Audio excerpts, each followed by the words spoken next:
G'day everyone, welcome to Inside Rugby with Mark. If you haven't been here before, my name is Mark. I'm a Kiwi rugby fan who's living here in beautiful Cancun in Mexico. In today's episode, I'm going to tell you what's made me frustrated about the first test match between the British and Irish Lions and the Australian Wallabies that was played at Suncorp Stadium yesterday. Let's get into the video.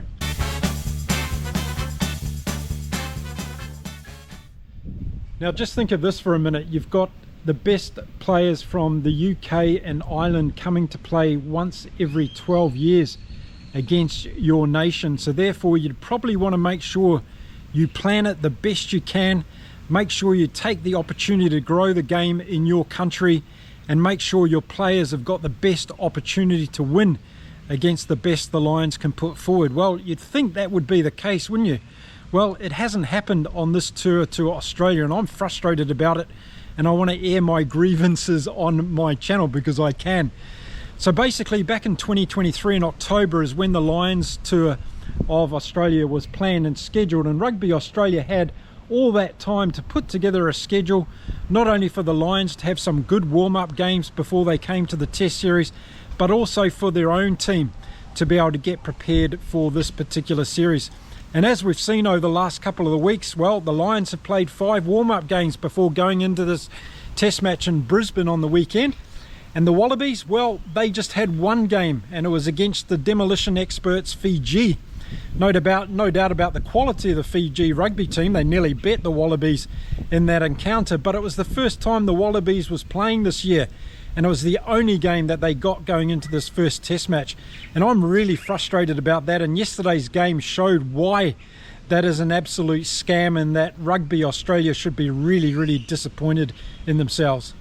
Now, for all those Lions supporters that have spent thousands and thousands of pounds to go to Australia to follow their team around and to watch this test series, as well as the Aussies who have spent some serious money on getting along to support the Wallabies in this series, you'd want to make sure that the best game is possibly put out there on the field.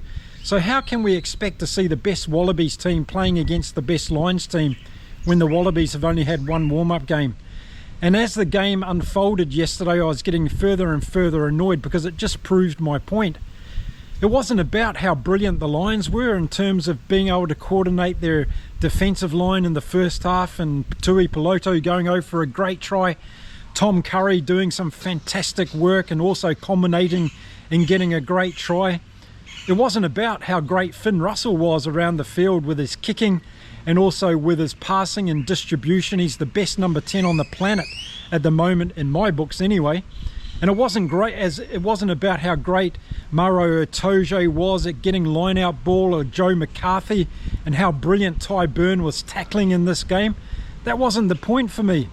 The point was how close Australia could have been to this Lions team, and how good this first test match could have really been if Australia had had a better warm-up series against other opposition. A little glimpse of it from the Wallabies yesterday. We saw Max Jorgensen doing what Max Jorgensen does and score a fantastic try from a high ball and putting the Wallabies on the board and giving them some momentum in this game. But what it really showed to me in terms of my theory being correct here was how the Australians played in the last 30 minutes of this game. Look, so the Lions dominated this game for 50 minutes. Their defence was huge. They were great in the turnover, and people like Ty Burn were tackling their socks off and doing absolutely fantastic work. Gibson Park was managing the game along with Finn Russell from 9 and 10, and those guys were playing absolutely brilliant. But in the second half, when Australia started to work some things out and they got rid of some of that rust they'd been carrying because they'd only played 80 minutes against Fiji prior to this game, we started to see what Joe Schmidt has really done to this Australian team. And once Joe Schmidt had worked out what was going wrong in this game, he made the changes, and all of a sudden we saw Australia come out of nowhere. The Tom Liner experiment at number 10 didn't work yesterday, and he showed that he was out of his depth at this particular level. He's going to be a good player at test level in the future. He just needs a lot more games, no doubt about it. So Joe Schmidt brought on Ben Donaldson. He also brought on Tizano to give the Wallabies some get up and go up front and he brought on Tate McDermott to replace Jake Gordon to manage that halfback position and to get the Australian backline away, but also to make some of those sniping runs that Tate McDermott does really well. So from the 50-minute mark to the end of the game, the Wallabies held this game together, and in fact in the second half they outscored the Lions by 14 points to 10. It was a really good performance in that last 30 minutes, and it made me even more so frustrated about this game, because if Rugby Australia had planned this properly for the Australian team, we would have seen the Australian team come into this game already to hit the ground and take on this Lions team, and we would have got a much more competitive first test match. There was only 8 points in it at the end, and the Lions had 5 build-up games, so just imagine what Australia could have done if they'd had more preparation going into this series. And this is where administration within rugby unions at a national level is really, really important. You want your top teams, whether it be men's or women, having the best preparation to take on all their opposition, no matter what the competition is. Australia Rugby had 2 years to put this together and prepare for this series, and I'm really disappointed that we had to see that first test match play out the way that it did yesterday, because I would have thought that if we had a lead up for the Australian team, if they'd played 2 or 3 games before this first test match in Brisbane, we could have seen a different outcome in this first game, and that would have really lit up the series against the British and Irish Lions. Now, before you all start calling me negative Nelly here on the channel, I think Joe Schmidt's a brilliant coach, and he's going to go away with what he learned from that second half yesterday, and he's going to prepare these boys for Melbourne next weekend. And this is going to be a humdinger of a game, the second test match, and I wouldn't be surprised at all if Australia go close. I thought the Lions were going to whitewash this series 3-0, but what I saw yesterday from the Australians in that second half gave me hope that we can have an absolute close series. So only 8 points in it with an unprepared Wallabies team. Joe Schmidt must be rubbing his hands together, thinking that he can really take this team to success over the next 2 test matches. And I tell you what, Andy Farrell knows that he's going to be in for a battle with what he saw in the last 30 minutes of that game. The Lions were dominated in certain areas.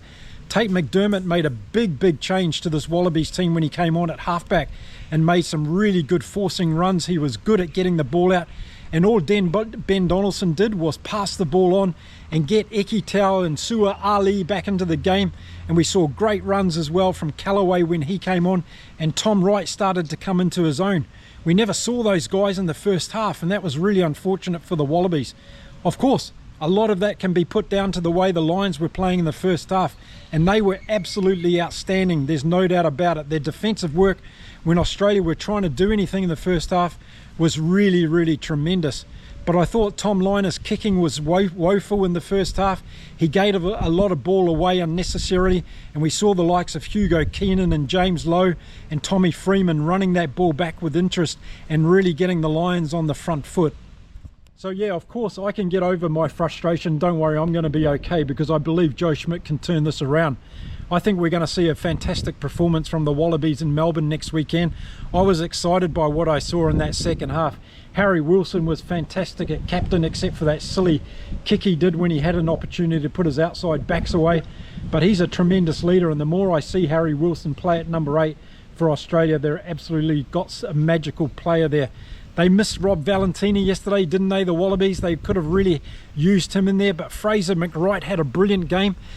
I thought De Crepney had a great game as well on debut, and Nick Frost and Jeremy Williams were really good up front, and the front row did well as well. They had a few troubles in the scrum to start off with, but James Slipper, playing in his 145th cap for the Wallabies yesterday, had a good game until he went off, and you could see what Alan Alalatoa was doing in terms of how much he was using his brute force up against the Lions pack. So it was a good encounter up there, and I thought the Wallabies forwards did better in the second half, as did the whole team, as they started to get rid of some of that rust they'd been playing with, because they just haven't had enough games leading into the series.